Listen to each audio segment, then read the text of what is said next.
नमस्कार दोस्तों, स्वागत है आप सभी का मेरे YouTube चैनल स्टडी टूल्स में।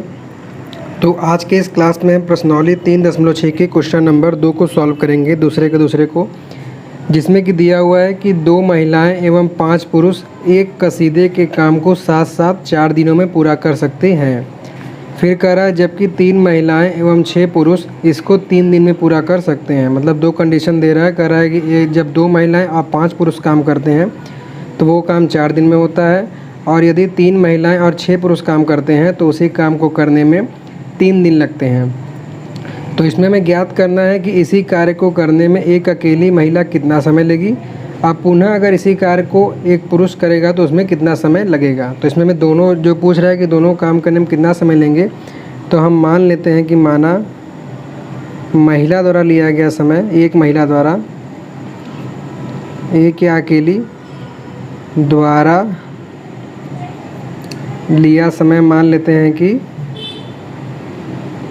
है x दिन, और उसी तरीके से जब एक पुरुष जब ये काम करता है तो उसको हम मान लेते हैं कि वो लेगा y दिन। ठीक है।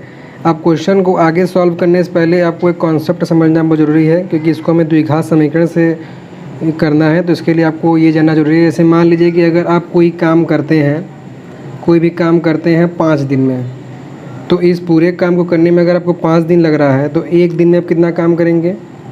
तो एक दिन में किया गया काम बराबर हो जाएगा 1/5। ठीक है। जैसे एक पूरा काम 5 दिन में कर रहे हैं तो एक दिन में 1/5 भाग काम करेंगे। वही अगर आप एक पूरे काम को 2 दिन में करते हैं तो एक दिन में कितना काम करेंगे, 1/2। ठीक है। कहने का मतलब है कि अगर एक दिन का काम हम निकालेंगे तो पूरे जितने दिन की संख्या दी रहेगी उससे हम भाग दे देते हैं काम की संख्या में से। तो उसी तरीके से जब एक महिला पूरा काम करने में x दिन निकाल रही है, तो अगर हम एक दिन का कार्य निकालें एक महिला द्वारा, तो एक दिन का कार्य महिला द्वारा अगर निकालेंगे तो पूरे दिन से हम भाग दे देंगे, हो जाएगा 1/x काम। इसी तरीके से एक दिन का कार्य अगर हम पुरुष का निकालेंगे तो इसको हम लिख सकते हैं 1/y काम। अब आगे से जहाँ महिला रहेगा वहाँ पर मैं यम लिखूँगा या यफ लिखूँगा, और जहाँ पुरुष रहेगा मेल के लिए यम लिखूँगा। ठीक है, आप लोग समझ जाइएगा। तो अब क्वेश्चन में क्या कर रहा है कि अगर 2 महिलाएं एवं 5 पुरुष एक कसीदे काम करते हैं। ठीक है। प्रश्नानुसार क्या कर रहा है कि 2 महिलाएं, मतलब कि अगर 2 फीमेल हैं और 5 मेल हैं, ठीक है, इस काम को करते हैं तो कितना दिन लगता है, 4 दिन। तो एक महिला एक दिन में कितना काम कर रही है, 1/x। तो 2 महिलाएं हैं तो 2/x हो जाएगा, प्लस एक पुरुष एक दिन में काम कर रहा है 1/y। तो 5 पुरुष हैं तो ये हो जाएगा 5/y। ये दोनों मिल के पूरा काम 4 दिन में करती थी, तो एक दिन का कार्य कितना हो जाएगा, 1/4। ठीक है। ये हमने 2 महिला और 5 पुरुषों का एक दिन का कार्य निकाल लिया। इसको हम मान लेते हैं कि ये हो गया समीकरण 1। अब उसके बाद इसी तरीके से हम एक दिन का कार्य निकालेंगे 3 महिला और 6 पुरुष का। तो 3 फीमेल और 6 मेल जब ये दोनों काम करेंगे तो इनका जब कार्य निकालेंगे तो एक महिला कार्य कर रही है 1/x, तो 3 महिलाएं हो जाएंगी 3/x, प्लस एक पुरुष काम कर रहा है 1/y, तो 6 पुरुष काम करेगा 6/y। पूरे काम को ये कर रहे हैं 3 दिन में, तो एक दिन में काम करेंगे 1/3। ये हो गया। तो इस तरीके से हमको एक पहले प्रश्न के अनुसार से एक समीकरण 2 समीकरण बन गया। तो दोनों में जैसे कि अभी तक हम क्वेश्चन को सॉल्व करते आए हैं कि अगर 1/x रहता है तो उसको हम कुछ मान लेते हैं, और 1/y रहता है तो उसको हम कोई चर राशि मान लेते हैं ऊपर लाने के लिए। तो उसी तरीके से यहाँ पर हम मान लेते हैं कि माना 1/x बराबर हम मान लेते हैं कि है p, इसको मान लेते हैं समीकरण 3 है, और 1/y बराबर हम मान लेते हैं कि q है, समीकरण 4।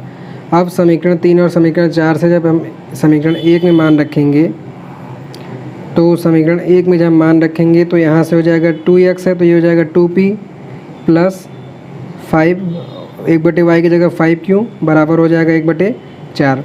अब यहाँ बटे में 4 आ रहा है, तो अगर इसमें करें क्या कि दोनों पक्षों में 4 से गुणा कर दें, या फिर डायरेक्ट समझने के लिए 4 को अगर इधर मल्टीप्लाई कर देंगे तो 4 का इसमें भी गुणा होगा और 5 में भी गुणा होगा। तो हो जाएगा 4 दूनी 8p प्लस 5 चौक 20q। बराबर 1। तो इस तरीके से ये हमारा बन गया समीकरण नंबर 5, समीकरण 1 का पी और क्यू का मान रखने के बाद।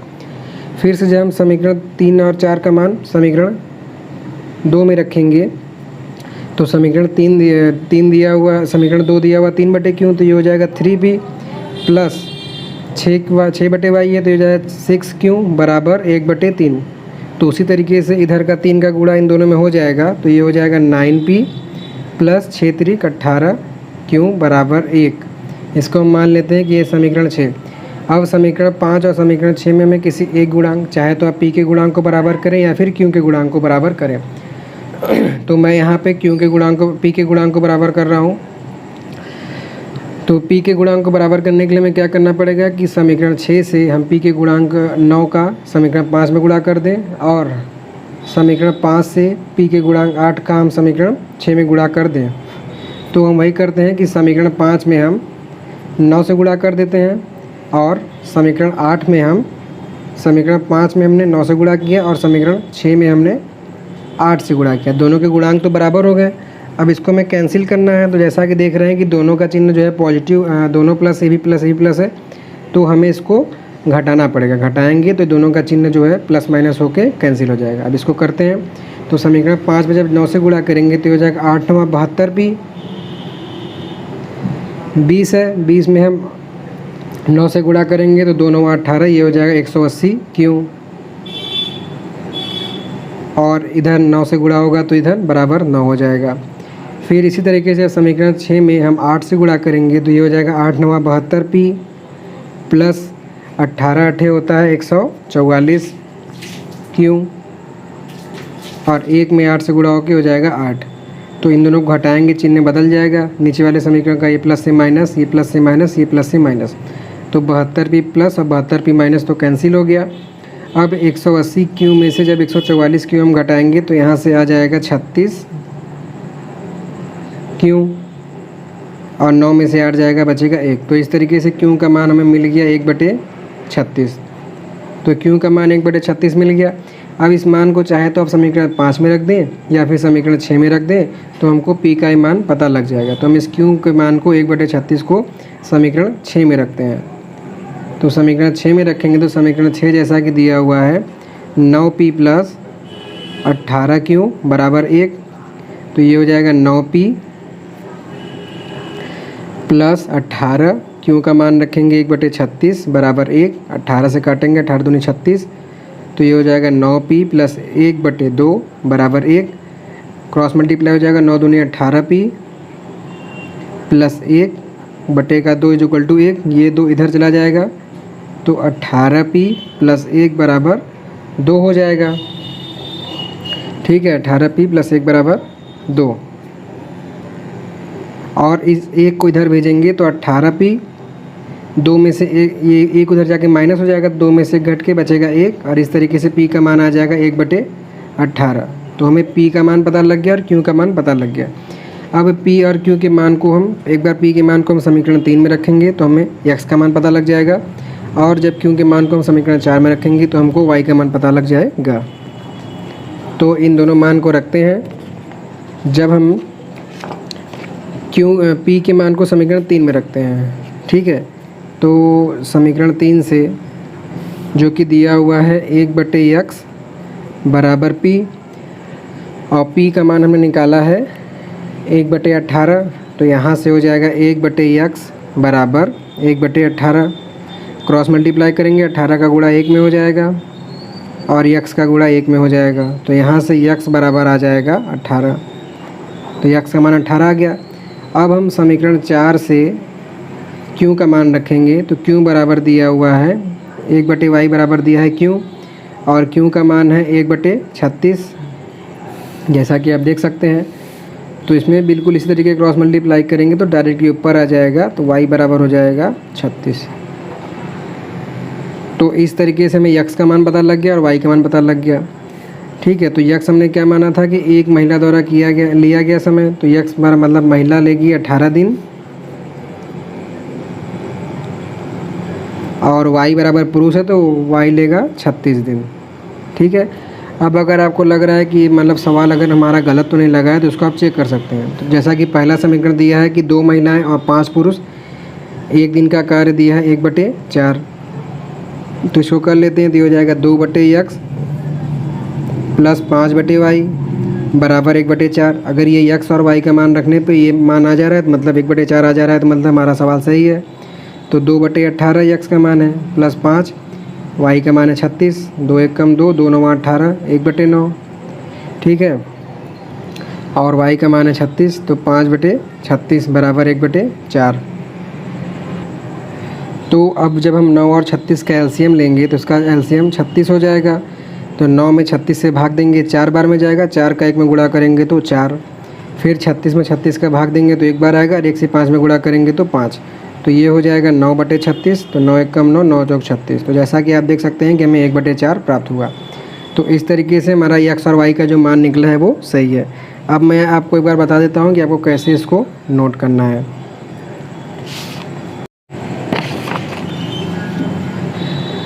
तो जैसा कि क्वेश्चन में पूछ रहा था कि एक अकेली महिला द्वारा पूरा कार्य करने का समय और एक अकेले पुरुष द्वारा, तो हमने मान लिया कि एक अकेली महिला द्वारा पूरा कार्य करने में जो समय लिया गया है वो x दिन है, और एक अकेले पुरुष द्वारा कार्य करने में लिया गया समय y दिन है। फिर क्योंकि हमको इसको द्विघात मतलब कि इसको चर रेखा का समीकरण बना के सॉल्व करना है एक घात का, तो इसलिए हमने मान लिया कि एक दिन में महिला द्वारा किया गया कार्य है 1/x और एक दिन में पुरुष द्वारा किया गया कार्य है 1/y। फिर 2 महिलाएं तथा 5 पुरुष का एक दिन का कार्य 1/4 है, क्योंकि पूरा काम 4 दिन में कर रहे हैं, तो 1/4 बराबर हो जाएगा 2/x प्लस 5/y के। इसी तरीके से 3 महिलाओं और 6 पुरुषों का काम 3/x प्लस 6/y बराबर हो जाएगा 3 के। फिर इसको सॉल्व करने के लिए हमने मान लिया कि 1/x बराबर p है और 1/y इक्वल टू q है। इन दोनों मान को उठाकर हमने एक बार समीकरण 1 में रखा, तो समीकरण 1 से हमको प्राप्त हो गया 8p plus 20q equal to 1, और दूसरे समीकरण से हमको प्राप्त हो गया इसको सॉल्व करके 9p plus 18q equal to 1। फिर हमने यहाँ p के मान को बराबर किया, तो p के मान को बराबर करने के लिए हमने गुणा किया। समीकरण 5 को हमने 9 से गुणा किया और समीकरण 6 को 8 से गुणा करके दोनों घटा दिए। तो गुणा करने पे ये मान है, घटाने पे सबका चिन्ह नीचे वाले समीकरण का बदल जाता है, जो कि नियम है। तो ये तो कैंसिल हो गया। फिर 180 में से 144 घटाया तो 36q इक्वल टू 9 में से 8 गया, बचा 1। तो इस तरीके से q का मान निकल गया 1/36। अब इस q के मान 1/36 को हम समीकरण 6 में रख दिए। तो समीकरण 6 जैसा कि दिया हुआ था 9p plus 18q equal to 1, तो 9p प्लस 18, q का मान है 1/36 बराबर 1, 18 36 काटे तो बचा 2, तो 9p plus 1/2 equal to 1। Solve किए तो 9p इक्वल टू 1/2 और 9 को इधर भेज दिए तो p बराबर 1/18 आ गया। फिर इस p के मान को उठा के हमने समीकरण p का मान उठा के हमने समीकरण 3 में रखा और q के मान को हमने समीकरण 4 में रखा। तो समीकरण 3 जैसा कि दिया हुआ था 1/x बराबर p, तो यहाँ से सॉल्व करके x का मान आ गया 18, और समीकरण 4 जैसा कि दिया था 1/y इक्वल टू q, तो यहाँ से y का मान आ गया 36। तो x जो कि हमने महिला के लिए माना था, तो इसलिए अकेली महिला द्वारा कार्य पूरा करने में लिया गया समय बराबर 18 दिन आ गया, और y जो कि हमने पुरुष के लिए माना था, तो इसलिए अकेले पुरुष द्वारा कार्य पूरा करने में लिया गया समय 36 दिन आ गया। और इस तरीके से हमारा ये क्वेश्चन भी सॉल्व। तो फ्रेंड्स, अब आपके सामने इस क्वेश्चन का सॉल्व दिखाया जा रहा है, जिसे देख के आप इसे स्टेप बाय स्टेप अपने कॉपी में कैसे नोट करना है उसको नोट कर सकते हैं। उसके साथ ही अगर आपको बताया गया सवाल समझ में आया हो तो प्लीज़ वीडियो को लाइक कीजिएगा और कमेंट करना नहीं भूलिएगा। अगर आपको वीडियो अच्छी लगी हो तब भी कमेंट करिएगा, और बताया गया सवाल में या किसी प्रकार की कोई कमी रह गई हो तो उसको भी हमें सुधार करने के लिए प्लीज़ अपने कीमती सुझाव से ज़रूर बताइएगा। और इसके साथ ही आपने साथ में पढ़ने वाले जो आपके दोस्त हैं, छात्र हैं, उनको भी इस वीडियो को ज़रूर शेयर कीजिएगा, जैसे कि वो भी इन कक्षाओं का लाभ उठा सकें। और इसी तरीके से प्रतिदिन एक नए सवाल का सॉल्यूशन देखने के लिए हमारे चैनल को सब्सक्राइब कर लीजिएगा और बेल आइकन को दबा लीजिएगा। So thanks for watching.